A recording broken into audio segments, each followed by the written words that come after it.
Lady Tremaine. Lady Tremaine, Cinderella's stepmother, embodies the archetype of a manipulative, emotionally abusive figure who seeks to control and dominate those around her without resorting to physical violence.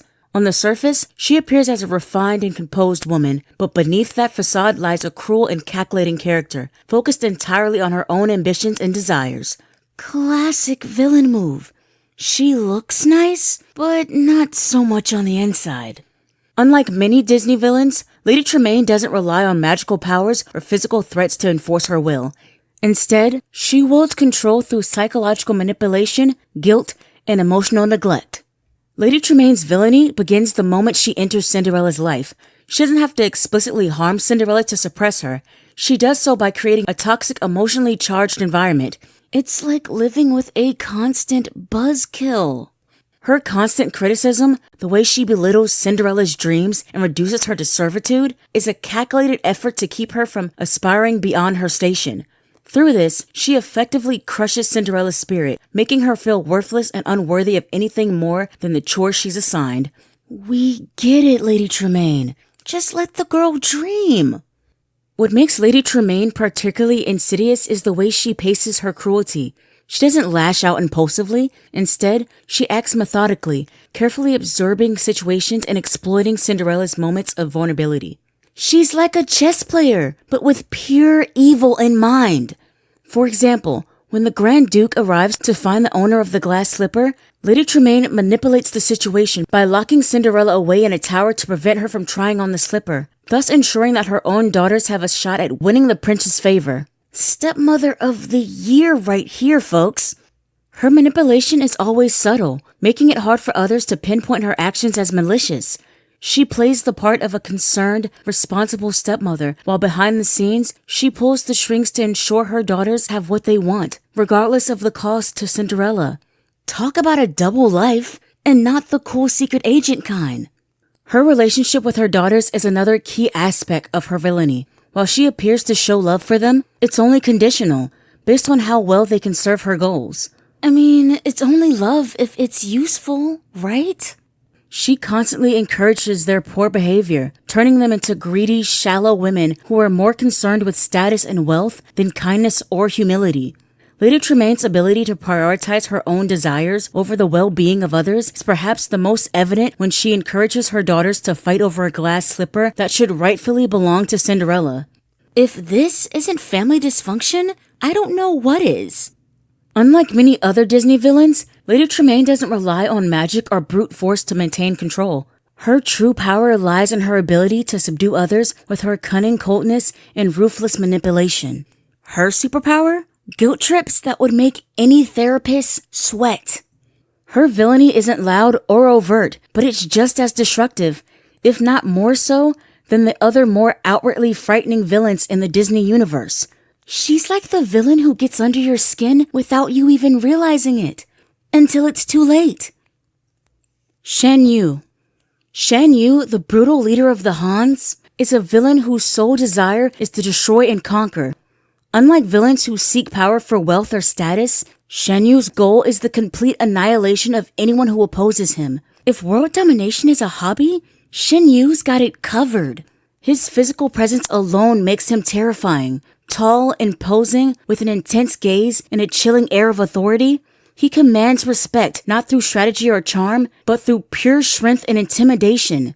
Talk about a walking nightmare. Shen Yu's leadership style is based on fear and ruthless efficiency. He doesn't hesitate to sacrifice his own men, viewing them as expendable tools to achieve his destructive goals. Wow, buddy, who needs loyalty when you've got brutality? He leads by example, showing his soldiers that weakness is unacceptable and that power is everything. His terrorizing tactics aren't just about defeating enemies. They are about breaking spirits and instilling fear. Shan Yu, bringing morale down one village at a time. What truly sets Shan Yu apart from other villains is his lack of empathy. He shows no remorse for the death and destruction he causes. He's the guy who's like, oops, did I wipe out that village? Oh well, next. He doesn't seek power to rule or gain. He seeks it to dominate, to break anyone who dares to stand against him. His approach is simple but terrifying. overpower, destroy, and move on. Who needs a plan when you're just crushing everything in your way? His unpredictability and savagery make him a villain who can't be reasoned with or outsmarted, only fought. Shen Yu's idea of negotiation? A punch in the face. He's like a natural disaster, sweeping through everything in his path without remorse. This is what makes Shen Yu such a terrifying force, and why he remains one of Disney's most formidable villains. Because when you're a disaster wrapped in muscle, you're a serious threat. Gaston. Gaston, the charming yet arrogant hunter from Beauty and the Beast, may appear to be the epitome of a classic Disney hero at first glance, but his true nature reveals a darker, more narcissistic side. Yeah, that charming grin hides way too much ego. Gaston's villainy is rooted in his overwhelming ego and entitlement, believing that his physical appearance, strength, and popularity make him deserving of everything he desires. Especially Belle's affection, when your ego is the only thing you've got going for you. His belief that he's superior to everyone around him, including the Beast, drives much of his actions. Gaston is the type of villain who doesn't just seek power or control. He seeks validation from others, needing constant praise and admiration. If anyone ever needed a mirror for self-reflection, it's this guy. What makes Gaston particularly dangerous is his ability to manipulate the people around him. He's charismatic, with the charm to make others believe in his superiority. He's like that guy who always wins best dressed, even if it's just his opinion.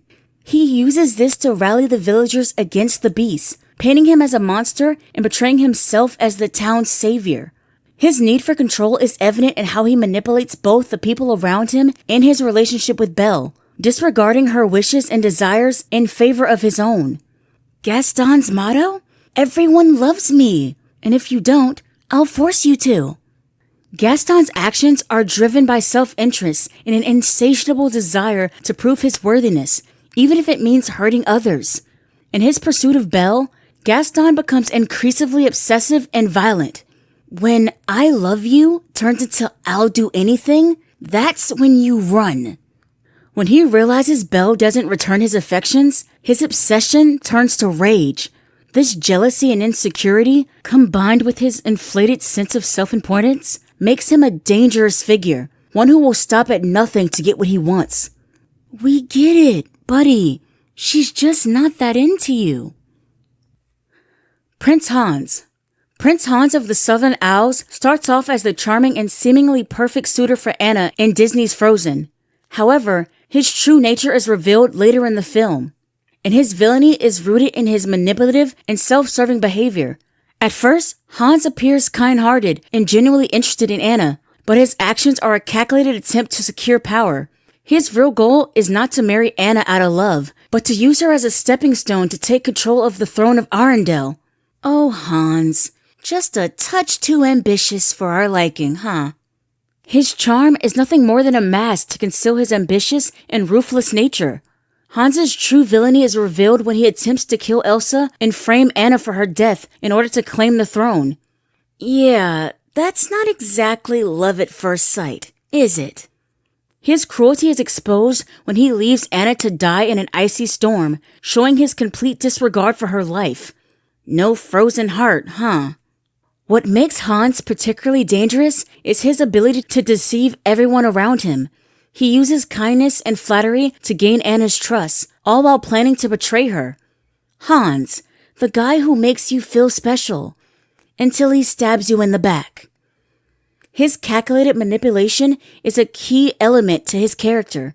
He's not driven by brute force or magical powers, but by the desire to outwit and control others to his own benefit. What sets Hans apart from other Disney villains is his ability to blend in as the good guy for most of the movie.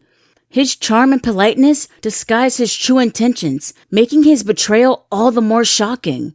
Well, someone has to be taking notes on how to hide your evil side. He's a villain who is cold, calculating, and strategic, using his abilities to manipulate others as his primary weapon.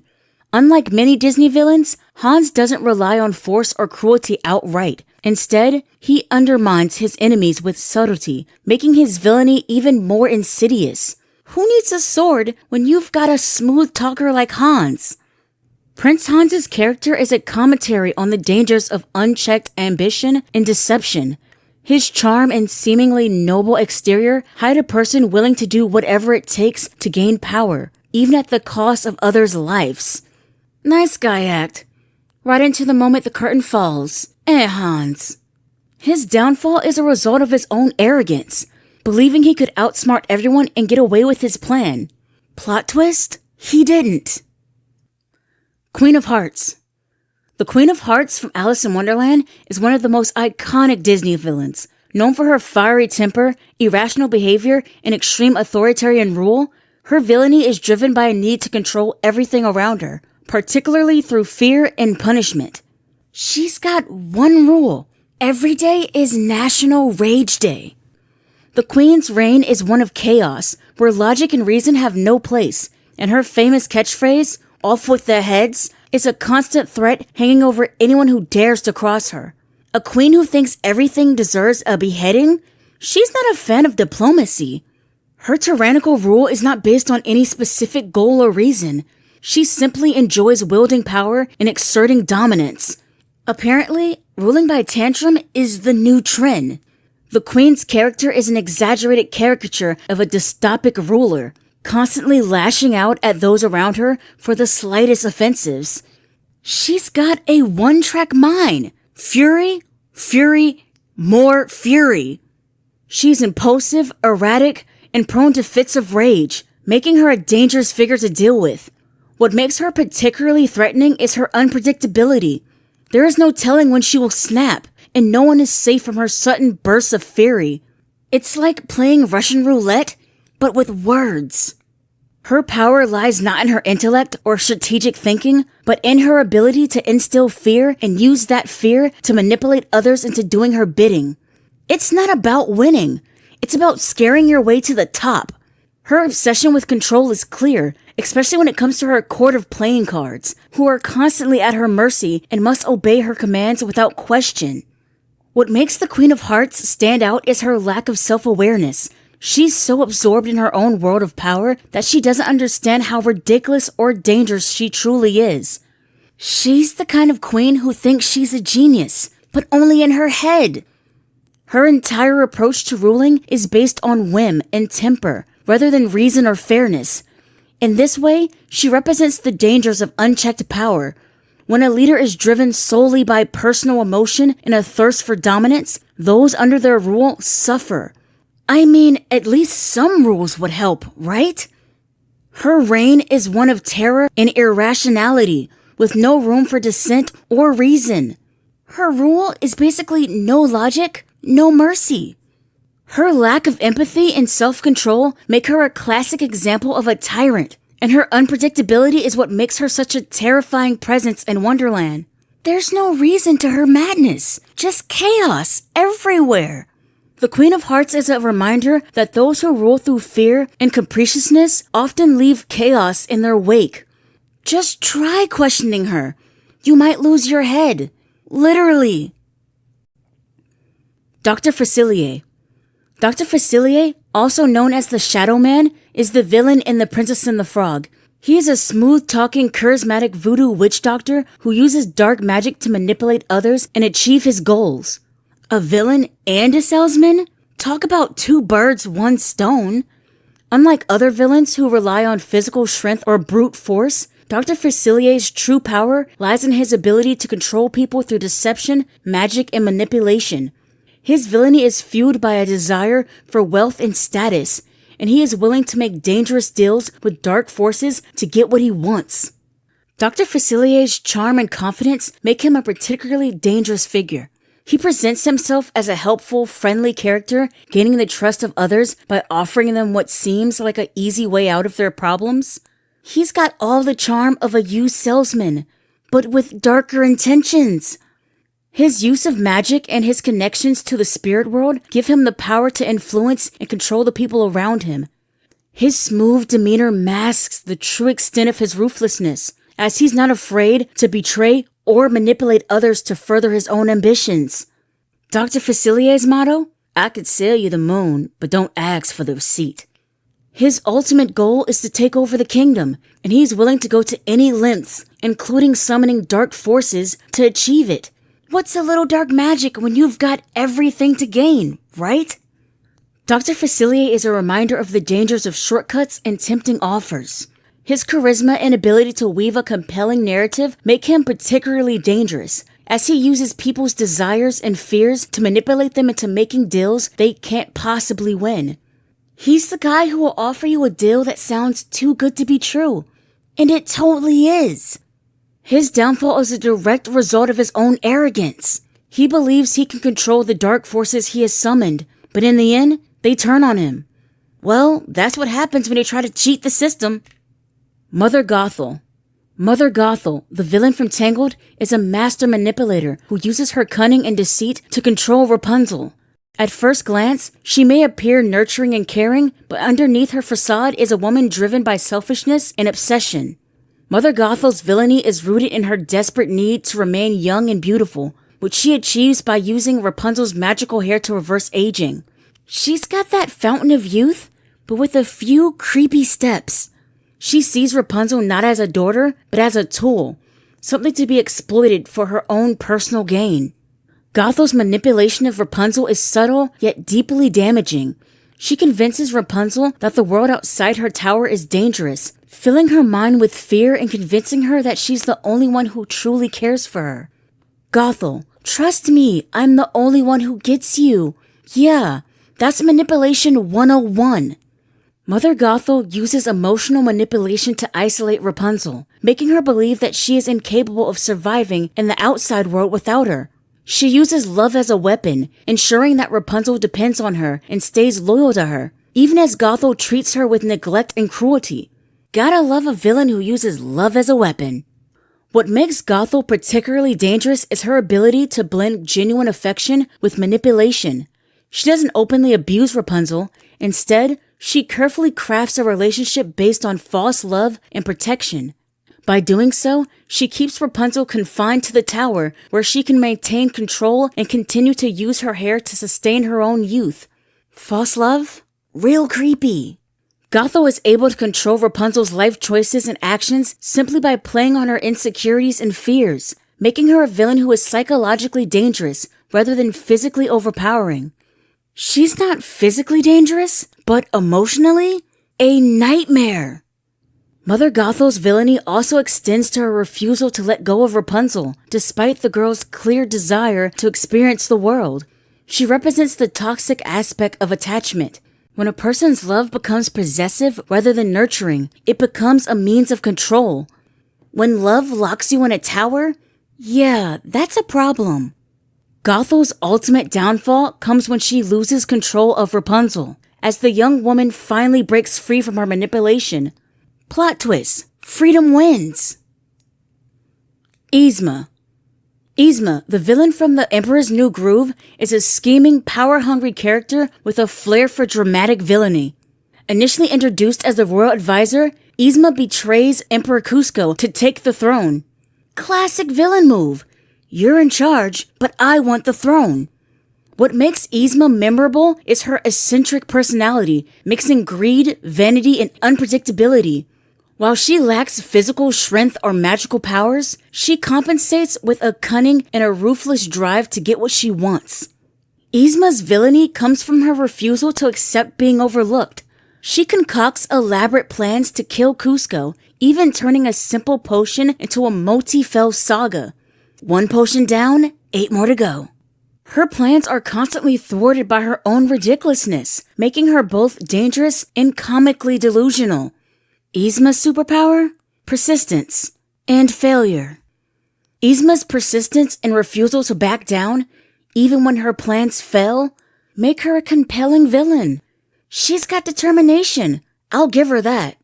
Her exaggerated designs, absurd plans, and quirky mannerisms make her a fun yet dangerous figure. When a villain has too much personality, you get Yzma. Ultimately, Yzma's downfall comes from her overconfidence and inability to realize when her plans are doomed. Lesson learned. Don't overestimate your evil plans. but it's her persistence and humor that makes her one of Disney's most memorable villains. And there you have it. 8 of Disney's most memorable villains, each with their own unique brand of villainy. From the subtle manipulation of Lady Tremaine to the ruthless destruction of Shan Yu, these characters prove that a true villain isn't just about magic or strength. They're about control, ego, and the lengths they'll go to achieve their goals. They're the perfect reminder that not all villains are born. Some just choose the dark side. Whether it's through charm, cunning, or sheer force, they all leave a lasting impression. Who's your favorite Disney villain? Let us know in the comments below. If you say Hans, we might need to rethink some things. See you in the next one.